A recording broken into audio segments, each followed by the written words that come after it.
to do what you did. Because if you never kissed me, I wouldn't know what my anointing is. I wouldn't know how powerful I am. But because of your kiss, you elevated me. Tell your neighbor, I thank you for the kiss.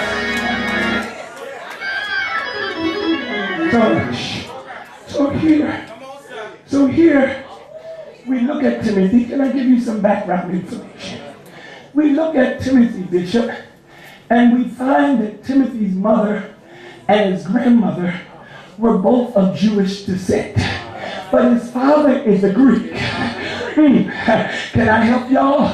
Y'all ain't the first mothers that raised y'all children without your baby daddy. Because Timothy's mother was not in his life. His daddy wasn't in his life. His mama and his grandmama raised him. Y'all ain't talking to me. See, sometimes you got to go with what you know. Sometimes you got to put the bait with the bean and the hot with the dog in order to get to your destination. Sometimes you got to put the cat with you up to make ketchup. Sometimes you got to learn how to do stuff another way. Tell your neighbor, I got to learn how to do stuff another way. Because the kind of anointing that God has given me in this season is not what you're used to. Tell somebody, no church as usual. We get ready to change the order of structure. We get ready to tell somebody, this is a great house with great people, and we serve a great God. So here, Timothy is now being raised by his Jewish mother and his grandmother. His mama's name was Lois. Lois began to structure Timothy's life. And as she began to structure Timothy, there were some problems with him because Timothy grew up in a neighborhood where you were supposed to be circumcised as a child. Well, I don't want to get into all of that because the children are here. And I will not disturb them with such gore. But Timothy is now grown and has to be circumcised. If you know anything about being grown and being circumcised, you know there are some challenges right there. Y'all ain't talking to me and ain't saying nothing. But now Timothy is being circumcised, and guess what, y'all? He gets circumcised by his companion friend who was named Paul. Now here Paul is showing him the ropes of ministry, but now has to perform an operation on him. First of all, that's intimidation right there. Somebody that knows your spiritual side has to now get, y'all ain't talking to me, has to now view your natural side.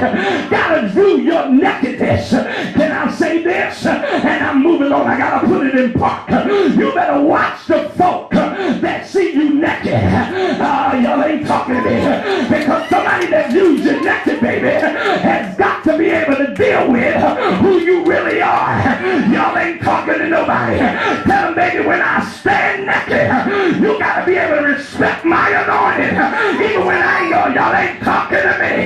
Tell somebody, you got to respect me. Even when I'm naked and unclothed, when I'm not in the pulpit, will you still have the respect that you have when I'm dancing? Sit down.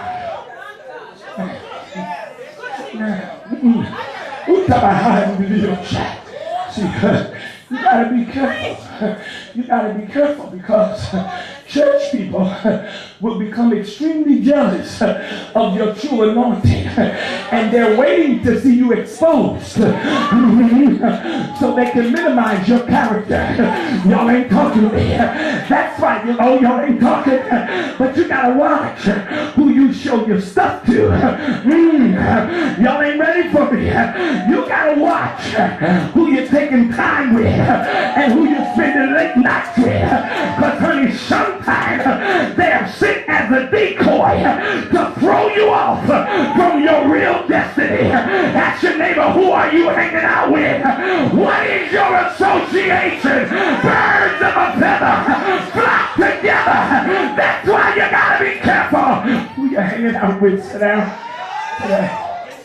Sit down. So now. So now. So now. So now. Tatamashaya. you gotta be careful that during this season in your life, that you are only